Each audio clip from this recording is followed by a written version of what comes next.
Welcome to Mitochondria Medicine, a channel that aims to help medical students studying in the UK with the management of medical conditions in accordance to NICE guidelines.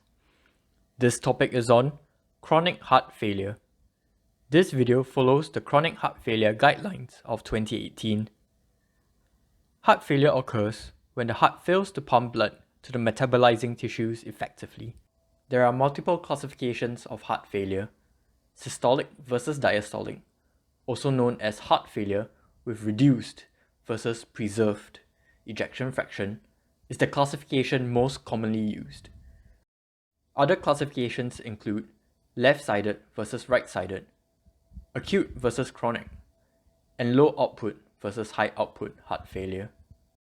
The classification that NICE guidelines uses for the management of chronic heart failure is heart failure with reduced versus preserved ejection fraction. Causes of heart failure can mainly be classified into cardiac and non-cardiac causes. Common cardiac causes include coronary artery disease, myocardial infarction, and hypertension. Other cardiac causes to consider includes valvular diseases such as mitral regurgitation and arrhythmias. Non-cardiac causes include pulmonary conditions such as pulmonary embolism and pulmonary hypertension. Consider other causes such as anemia, hyperthyroidism, and drugs like NSAIDs. We will not be covering the pathophysiology of these conditions in this video. Check out many other videos on YouTube to better understand how these conditions lead to heart failure. To diagnose heart failure, it is important to do a thorough history and examination. Perform an ECG to detect arrhythmias and request a chest X-ray to rule out other potential causes of shortness of breath. NICE guidelines recommend checking routine bloods such as FBC, UNE, LFT, and TFTs, and testing the patient's lipid levels, HbA1c, peak flow or spirometry, and urinalysis as well. Pro-BNP is an important test to perform in heart failure. It not only has diagnostic value, but also correlates with prognosis too. If the pro-BNP level is less than 400 units, heart failure is unlikely, and you should consider an alternate diagnosis. If pro-BNP levels is between 400 and 2000 units, refer urgently for transthoracic echo within 6 weeks. And if the patient's pro-BNP is more than 2000 units, refer urgently for transthoracic echo within 2 weeks to assess function and to rule out valvular diseases. Once diagnosed, assess severity, cause, precipitating factors, type of cardiac dysfunction, and other correctable causes. Do note that pro-BNP can be falsely low in the obese, Black Africans, and patients on drugs such as ACE inhibitors, beta blockers, ARBs, and aldosterone antagonists. Conversely, pro-BNP can be falsely high in conditions such as age over 70, heart conditions such as left ventricular hypertrophy, hypoxemia, and renal dysfunction, just to name a few.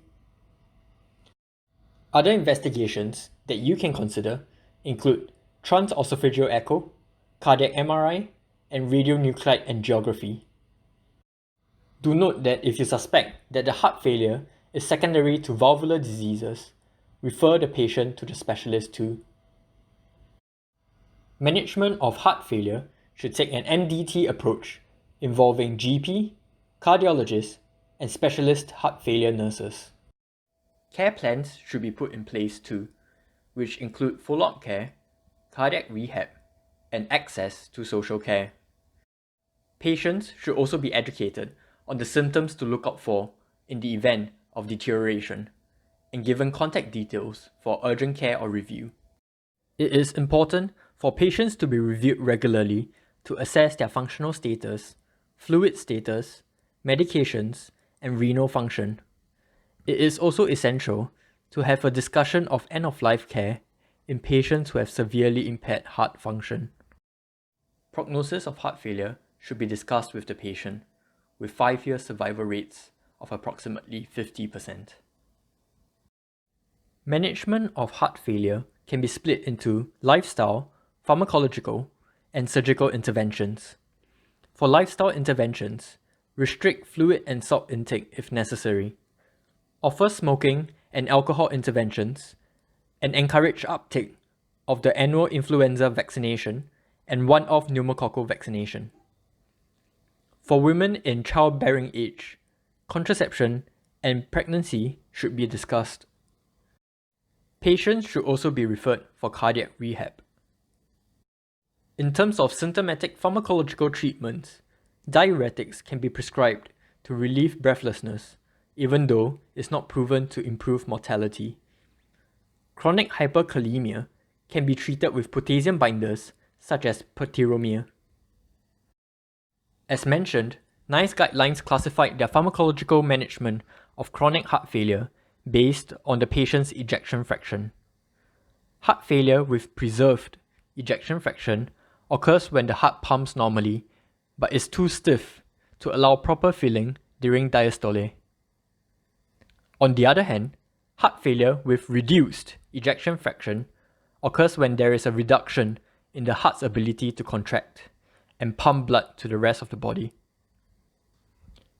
For patients with heart failure with preserved ejection fraction, low to medium doses of loop diuretics can be prescribed as first line. Refer to specialist if no response. As for patients with reduced ejection fraction, first line treatment would be an ACE inhibitor plus a beta blocker. Start these therapies at low doses and slowly titrate them upwards.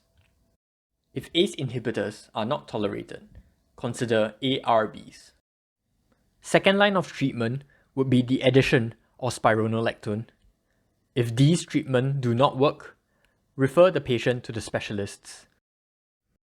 Remember to assess the patient's blood pressure and UNEs to monitor serum sodium and potassium. This should be done before and after each dose increment. Once at target dose, monitor them at 3 months and then every 6 months after. There are many drugs a specialist can start the patient on. Ivabradine is usually used in conjunction with ACE inhibitors, and it selectively inhibits the funny channels in the SA node to reduce the heart rate. Sacubitril valsartan blocks the action of neprilysin and hence prevents the breakdown of natriuretic peptides. The action of these peptides increases sodium excretion in the kidneys. Hydralazine and nitrate increases arterial and venous vasodilation. Evidence have shown that there is an increased efficacy of hydralazine combined with a nitrate in Black Africans or Afro-Caribbeans. Digoxin inhibits the sodium-potassium pumps, which results in a reduction in chronotropic effect but an increase in the inotropic effect of the heart. This essentially means that the heart pumps at a slower rate but at an increased contractility. Do note that digoxin has a narrow therapeutic index and has interactions with many drugs. There are surgical interventions available, which includes implantable cardioverter defibrillators, cardiac resynchronization therapies, and heart transplants.